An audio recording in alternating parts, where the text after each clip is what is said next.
So this problem is another literal equation, and it has three variables in it, a, b, and c, and this time they want us to solve for a.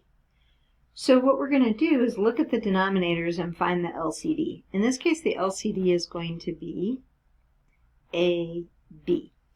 So I'm going to rewrite the equation 1 over A plus 1 over B equals C, and then I'm going to multiply everything by the LCD.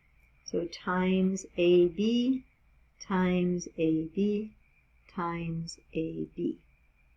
All right, now the denominators are going to cancel. The A's are out, the B's are out, and then I'm going to have this for an equation.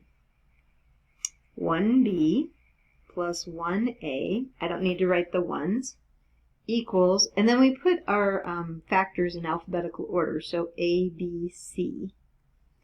All right, now, what variable are we trying to get by itself? We're trying to get A by itself. And you'll notice that A is in two places. It's in a term on the left, and it's also in a term on the right.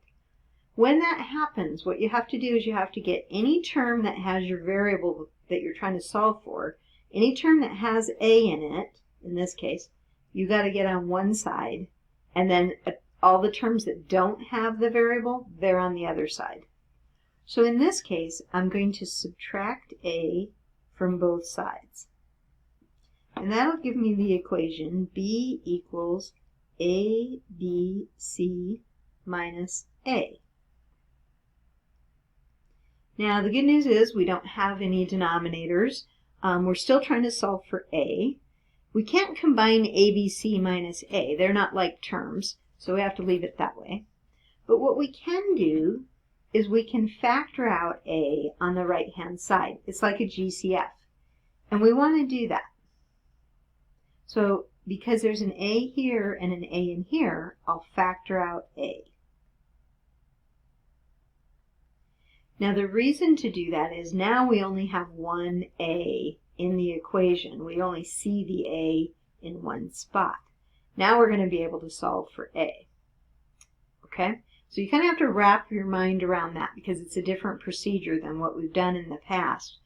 So we get all the terms with our variable on one side and everything that doesn't have the variable, in this case A, on the other side.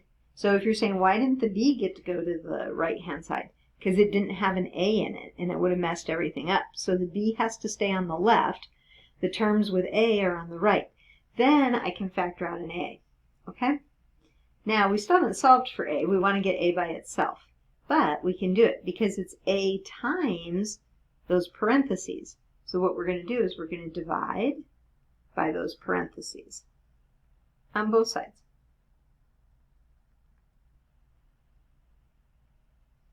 So then on the right-hand side, the BC minus 1's cancel. And on the left-hand side, we're just going to have B over BC minus 1 equals A. Now I am going to rewrite it, like I talked in the last video, to have the A, the variable I'm trying to get by itself, on the left, and then B over BC minus 1. Okay, that's the answer. Now, if you were thinking about those B's, those can't cancel because B is a factor of the numerator, but it's not a factor of the denominator. Even though it's B times C, that's not the overall operation. The overall operation is subtraction there. So you can't do any canceling. All right, so just in case you had that question. Another question comes up in this step right here. Remember how I subtracted A from both sides so that I'd have the A terms on one side? You might be saying, well, why didn't you put the A terms on the left-hand side? You could do that, and in the end, your answer might look a little different, but it would be equivalent to my answer, okay? So sometimes that happens with these.